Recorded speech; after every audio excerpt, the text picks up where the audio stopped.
I feel like this has kind of been a long time coming. I, 30-year-old female, and my husband, 30-year-old male, have been progressively distancing ourselves from my family for a few months now. I was a surprise baby. Most of my siblings are 7, 14 years older than me. I have 3 living brothers, 2 passed, and 1 sister. Back in 2017-ish, I started to get pretty close with my siblings. They finally started to see me as an adult and treated me like an equal. My husband and I were also doing pretty well financially at that point, especially for the small town we lived in. All of my family are very well off, some by their own means and some by marrying well. I was cut off when I was 18 and kicked out of the house for not bowing down to my father, who didn't want me to be in a relationship with my husband. We've been together for almost 14 years now, married for 10. My whole life I've been making it on my own. From graduating high school while homeless and living in my car to starting my own business. Well, during 2020, they convinced us to move to the city 7 hours away to be closer to them. The first few months were great. We were always hanging out and invited to everything.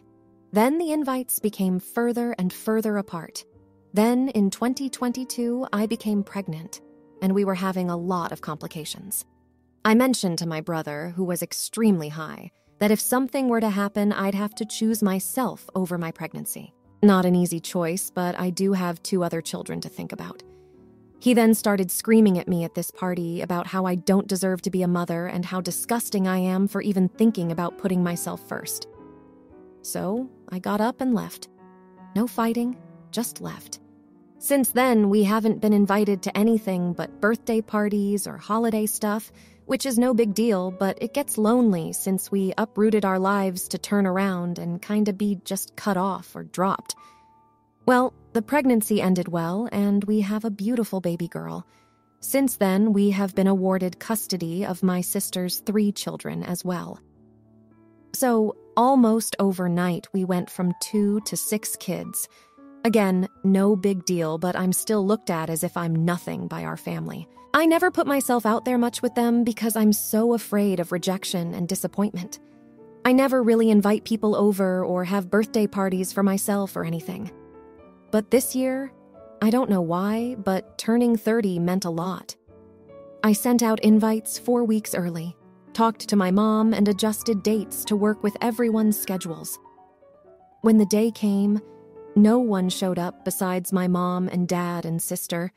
My dad only came to get me to watch a puppy for him so he can surprise his wife with it. My sister only came to see her kids since it was her weekend. I had a reservation at a restaurant for everyone, and they ghosted.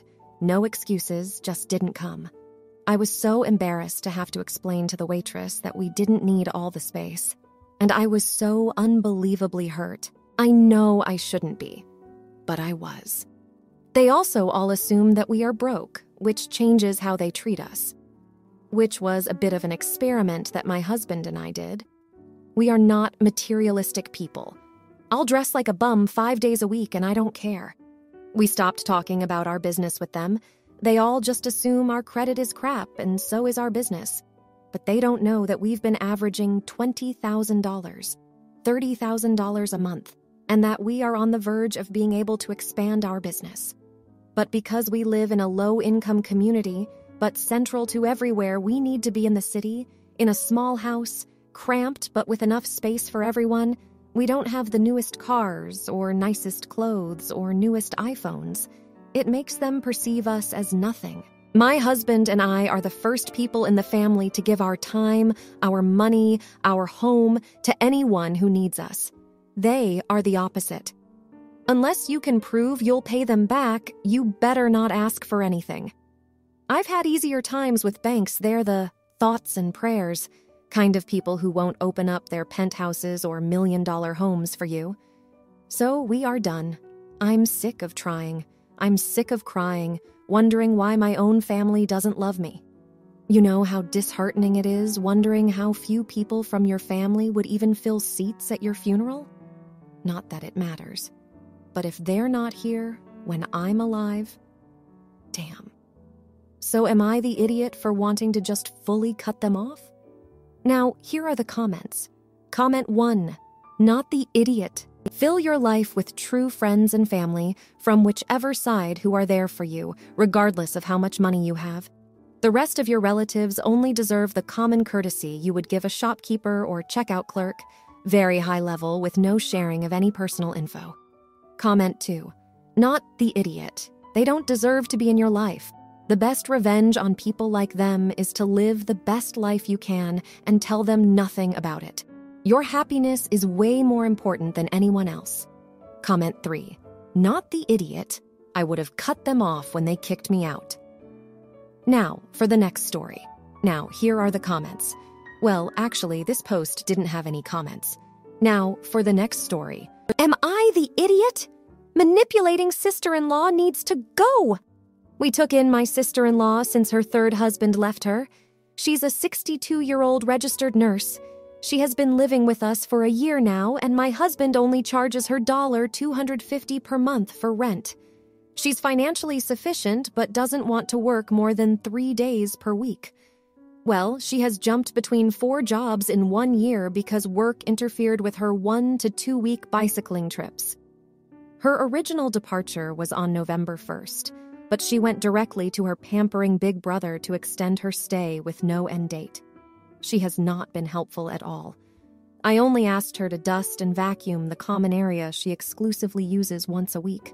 She has only done it once and helps herself to all our stuff, including my food. She convinced her brother to move into a larger room which contains my clothing, and she also parked her vehicle in our garage.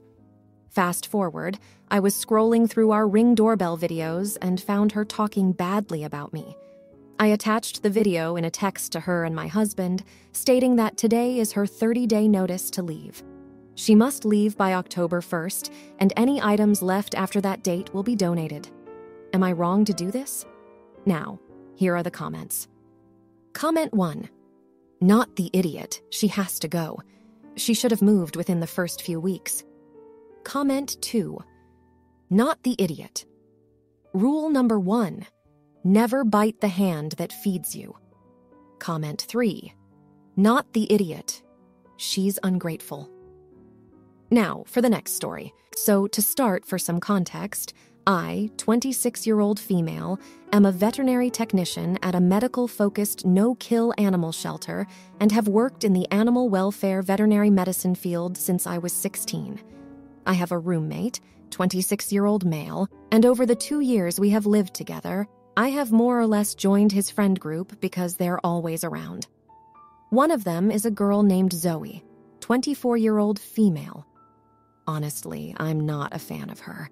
She is the type to act like she knows more than experts in a field, like mine, because she saw a few TikToks and tends to ask me a lot of questions about animal care, but argues with me about whatever the answer is. I never offer unsolicited advice or information because I know that can be incredibly annoying and rude, and the person wouldn't listen anyway. It's not like I'm trying to force anything on her, so I'm not too sure why she asks to begin with. I think she just wants me to validate whatever her actions or opinions are. After enough interactions like that, I just grew to find her more and more annoying and my patience wearing thinner. It doesn't help that she is the type to pick arguments about social issues around incredibly small things, but if anyone did the same to her, she gets really upset. Zoe was complaining about her neighbor's 2 huskies chasing her cat when he jumps over the fence and asked me how to make them stop.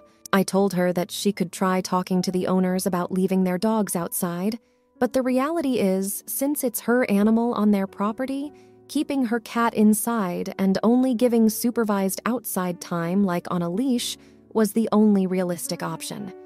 She, as predicted, scoffed and said that she wasn't going to be one of those people and said it's whatever because her cat is faster than the dogs anyway, but there has to be some kind of law or rule to make them stop. I just said I wouldn't count on that and moved on because I didn't want an argument and she wouldn't listen anyway. Fast forward 6 months, and next time she comes over, she is upset because the huskies got a hold of her cat and he unfortunately did not make it. I only offered my sympathies, but she started asking me if she could sue them. When I asked if her cat was in their yard, she just kept saying, "Why does that matter? Their dogs killed my cat." I explained that she could try, but since her cat was on their property, it likely would just be an expensive endeavor that wouldn't go anywhere. She didn't like that answer, but I just dropped it because I know by now she doesn't listen anyway. A couple months later, Zoe and her boyfriend came over. They asked about some stuff I had in the dining room. It was so I could build a large, shallow planter box on our balcony so my cat would have some cat grass to roll around in. Zoe went on about how that's so sad that my cat can't go outside, so she even needs that and can't be a real cat. I bit my tongue because I already know Zoe is a bit of an idiot, and I wasn't going to change her mind. But then she said that she felt sorry for my cat and called me cruel for keeping her inside. Honestly, it was really upsetting, and I lost my patience. I just told her, "Yeah, I know, I should be a better owner and let her roam around outside and get eaten by a husky. That's way less cruel." Zoe started crying and called me a witch and left with her boyfriend. My roommate is now cross with me for rubbing in what happened to her cat and making things awkward in the group. And Zoe is refusing to come over if I'm there, so he wants me to apologize. I have been biting my tongue around her for so long, and I'm not sorry for finally telling her a bit of truth. It's not my fault she can dish it but can't take it. And honestly, she was incredibly annoying to be around, so her not wanting to see me is no big loss. In hindsight, I know what I said was harsh, but I will not apologize for it. Am I the idiot? Now, here are the comments. Comment 1. Not the idiot. Tell your roommate, "Zoe won't come over because I'm here?" Fair enough. I've had to deal with her annoying little quirks in a home I pay for long enough. Guess you can go to her place. Comment 2. Not the idiot. She's a terrible cat owner and a witch. She brought that upon herself, trying to belittle you in front of others to make herself feel higher. Don't apologize. She deserved it. Comment 3. She kind of sounds like a pick-me. Maybe she's jealous of you. Now for the next story. Pretty much the title. My sister's been divorced from her husband for about 2 months now, and as someone who has never been married, I can only imagine how hard it must be for her. However, she continues to check her ex-husband's Gmail daily. He used to log in from her laptop and will share things with me like, "Oh, he's on a dating app," or "Look, he bought new clothes." Also, she still pretends she's married to him when her colleagues ask about her ex. To be fair, their marriage only lasted about 1.5 years, so she feels embarrassed to tell her colleagues. I told her to just let the cat out of the bag because she's only causing herself undue stress. She's doing great for herself otherwise. She recently bought a home and started personal training. However, every couple of days I get an update about what her ex is up to, and when I tell her that what she's doing isn't healthy, she claims she's not attached to him and that it's not affecting her. She won't listen to me when I tell her to log out and mind her business.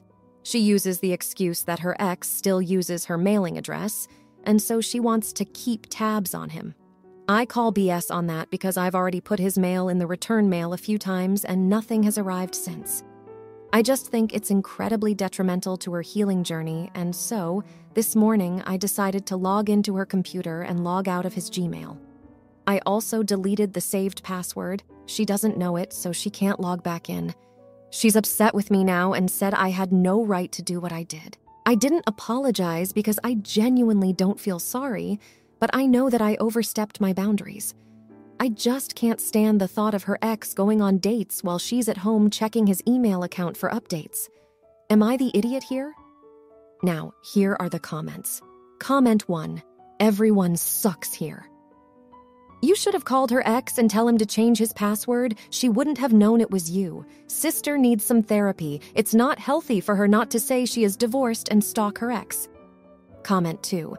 I don't think you're the AH, though from her perspective, I can understand that you stepped over boundaries. I think you did the right thing for her mental health, though, not the idiot. Comment 3. Not the idiot. She's being toxic to him and herself. Anyone that says you are the idiot would invade his privacy the same way and think it was okay. That's stalker-level poop. Now, for the next story. For some context, my 19-year-old female, mother, 42-year-old female, hasn't joined me for my doctor appointments since I turned 16. She has been inattentive to me my whole life, however, caring more about my brother, 17-year-old male, since the day he was born.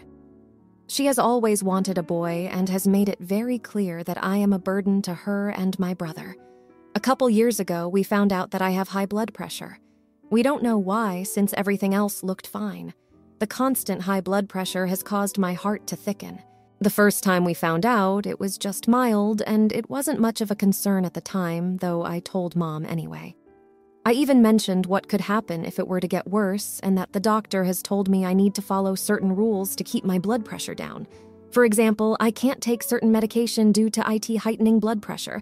I need to take my medication twice daily. If I don't take my meds, my blood pressure will rise.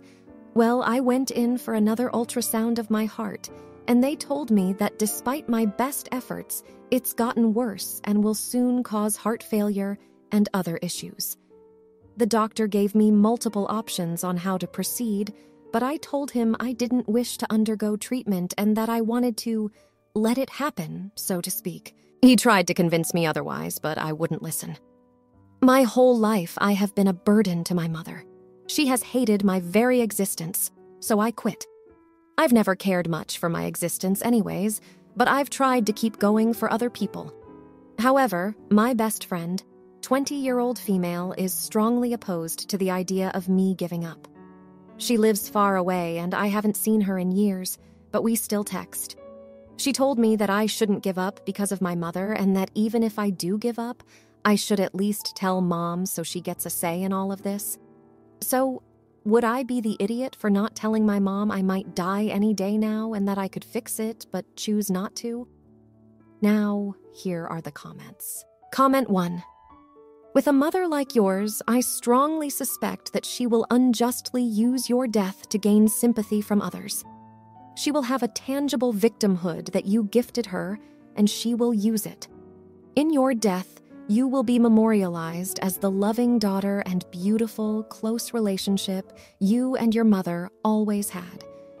This may not matter for you, but I wouldn't want my family member to have that.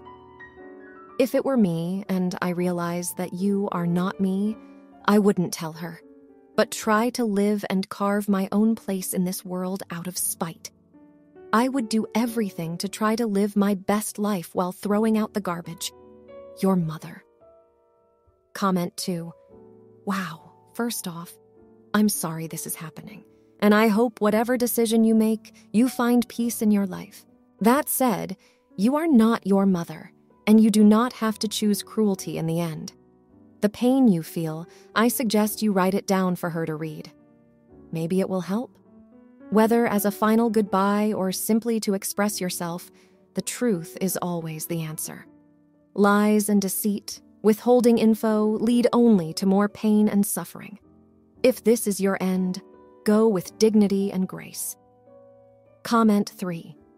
This is a very difficult life choice you're making. I say you're not the idiot. You do have other options if your mom is one, or the main reason you're choosing this option. One would be to leave your mom and go no contact with her. Maybe move closer to your best friend and start a new life there. You might be happier. At the end of the day, only you and your doctor know what you've been going through these last couple of years, and that's a very tough decision you had to make at a very young age. If you liked this video, you'll probably like these too. Also, while you're here, please consider subscribing. It's your support that keeps this channel alive and allows me to make better and longer videos. Have a great day!